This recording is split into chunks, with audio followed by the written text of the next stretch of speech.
নমস্কার, আশা করি সবাই ভালো আছেন। স্বাগত জানাই গল্প বাগিশের আরও একটি পর্বে। আজ আমাদের নিবেদন বিশ্বকবি রবীন্দ্রনাথ ঠাকুর রচিত ছোট গল্প উদ্ধার। তাহলে শুরু করা যাক। গৌরী প্রাচীন ধনী বংশের পরমাদরে পালিতা সুন্দরী কন্যা। স্বামী পরেশ হীনাবস্থা হইতে সম্প্রতি নিজের উপার্জনে কিঞ্চিত অবস্থার উন্নতি করিয়াছে। যতদিন তাহার দৈন্য ছিল ততদিন কন্যার কষ্ট হইবে ভয়ে শ্বশুর শাশুড়ি স্ত্রীকে তাহার বাড়িতে পাঠান নাই। গৌরী বেশ একটু বয়স্থা হইয়াই পতি গৃহে আসিয়াছিল। বোধ করি এই সকল কারণেই পরেশ সুন্দরী যুবতী স্ত্রীকে সম্পূর্ণ নিজের আয়ত্তগম্য বলিয়া বোধ করিতেন না, এবং বোধ করি সন্দিগ্ধ স্বভাব তাহার একটা ব্যাধির মধ্যে। পরেশ পশ্চিমে এক একটি ক্ষুদ্র শহরে ওকালতি করিতেন। ঘরে আত্মীয় স্বজন বড় কেহ ছিল না। একাকিনী স্ত্রীর জন্য তাহার চিত্ত উদ্বিগ্ন হইয়া থাকিত। মাঝে মাঝে এক একদিন হঠাৎ অসময়ে তিনি আদালত হইতে বাড়ি আসিয়া উপস্থিত হইতেন। প্রথম প্রথম স্বামীর এইরূপ আকস্মিক অভ্যুদয়ের কারণ গৌরী ঠিক বুঝিতে পারিত না। মাঝে মাঝে অকারণ পরেশ এক একটা করিয়া চাকর ছাড়াইয়া দিতে লাগিলেন। কোনো চাকর তাহার আর দীর্ঘকাল পছন্দ হয় না। বিশেষত অসুবিধার আশঙ্কা করিয়া যে চাকরকে গৌরী রাখিবার জন্য অধিক আগ্রহ প্রকাশ করিত, তাহাকে পরেশ এক মুহূর্ত স্থান দিতেন না। তেজস্বিনী গৌরী ইহাতে যতই আঘাত বোধ করিত, স্বামী ততই অস্থির হইয়া এক এক সময় অদ্ভুত ব্যবহার করিতে থাকিতেন। অবশেষে আত্মসংবরণ করিতে না পারিয়া যখন দাসীকে গোপনে ডাকিয়া পরেশ নানা প্রকার সন্দিগ্ধ জিজ্ঞাসাবাদ আরম্ভ করিলেন, তখন সে সকল কথা গৌরীর কর্ণগোচর হইতে লাগিল।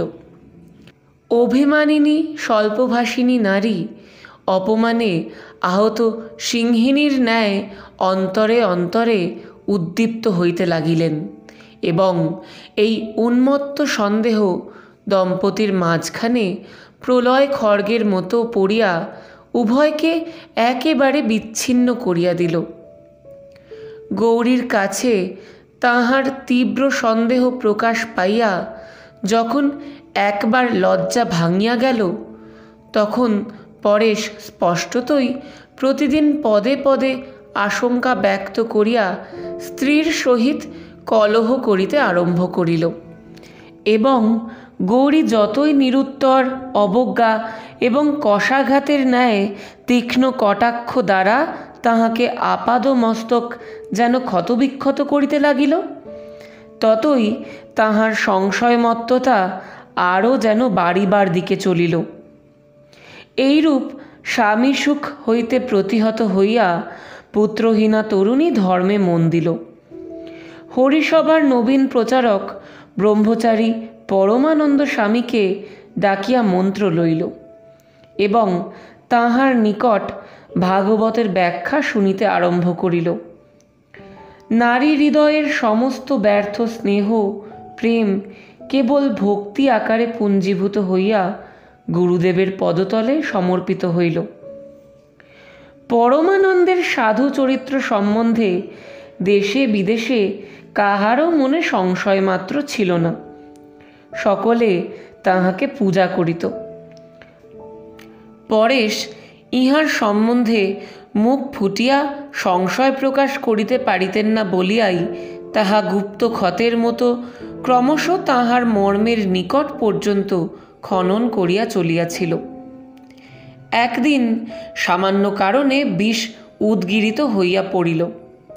স্ত্রীর কাছে পরমানন্দকে উল্লেখ করিয়া দুশ্চরিত্র ভণ্ড বলিয়া গালি দিলেন, এবং কহিলেন, তোমার শালগ্রাম স্পর্শ করিয়া শপথপূর্বক বলো দেখি, সেই বক ধার্মিককে তুমি মনে মনে ভালোবাসো না?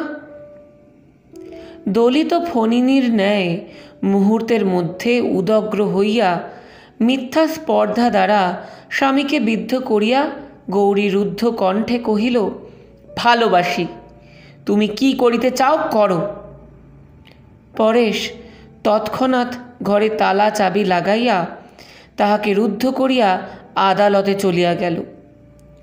অসহ্য রোষে গৌরী কোনো মতে দ্বার উন্মোচন করাইয়া তৎক্ষণাৎ বাড়ি হইতে বাহির হইয়া গেল। পরমানন্দ নিভৃত ঘরে জনহীন মধ্যাহ্নে শাস্ত্র পাঠ করিতেছিলেন। হঠাৎ অমেঘ বাহিনী বিদ্যুল্লতার মতো গৌরী ব্রহ্মচারীর শাস্ত্রাধ্যয়নের মাঝখানে আসিয়া ভাঙিয়া পড়িল। গুরু কহিলেন, এ কি? শিষ্য কহিল, গুরুদেব, অপমানিত সংসার হইতে আমাকে উদ্ধার করিয়া লইয়া চলো। তোমার সেবাব্রতে আমি জীবন উৎসর্গ করিব। পরমানন্দ কঠোর ভৎসনা করিয়া গৌরীকে গৃহে ফিরিয়া পাঠাইলেন। কিন্তু হায় গুরুদেব, সেদিনকার সেই অকস্মাৎ ছিন্ন বিচ্ছিন্ন অধ্যয়ন সূত্র আর কি তেমন করিয়া জোড়া লাগিতে পারিল? পরেশ গৃহে আসিয়া মুক্ত দ্বার দেখিয়া স্ত্রীকে জিজ্ঞাসা করিলেন, এখানে কে আসিয়াছিল? স্ত্রী কহিল, কেহ আসে নাই, আমি গুরুদেবের গৃহে গিয়াছিলাম। পরেশ মুহূর্তকাল পাংশু এবং পরক্ষণেই রক্তবর্ণ হইয়া কহিলেন, কেন গিয়াছিলে? গৌরী কহিল, আমার খুশি।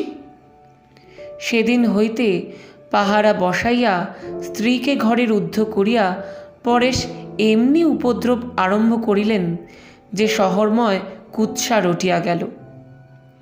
এই সকল কুৎসিত অপমান ও অত্যাচারের সংবাদে পরমানন্দের হরি চিন্তা দূর হইয়া গেল।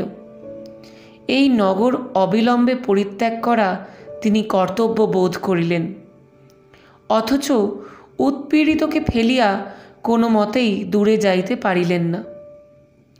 সন্ন্যাসীর এই কয়দিনকার দিন রাত্রের ইতিহাস কেবল অন্তর্যামীই জানেন। অবশেষে অবরোধের মধ্যে থাকিয়া গৌরী একদিন পত্র পাইল। বৎসে, আলোচনা করিয়া দেখিলাম ইতিপূর্বে অনেক সাধ্বী সাধক রমণী কৃষ্ণ প্রেমে সংসার ত্যাগ করিয়াছেন।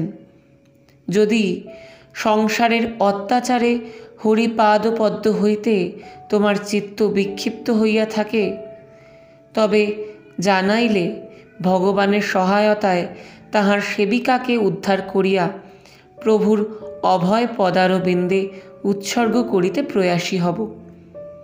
26শে ফাল্গুন বুধবারে অপরাহ্ন 2 ঘটিকার সময় ইচ্ছা করিলে তোমাদের পুষ্করিণী তীরে আমার সহিত সাক্ষাৎ হইতে পারিবে।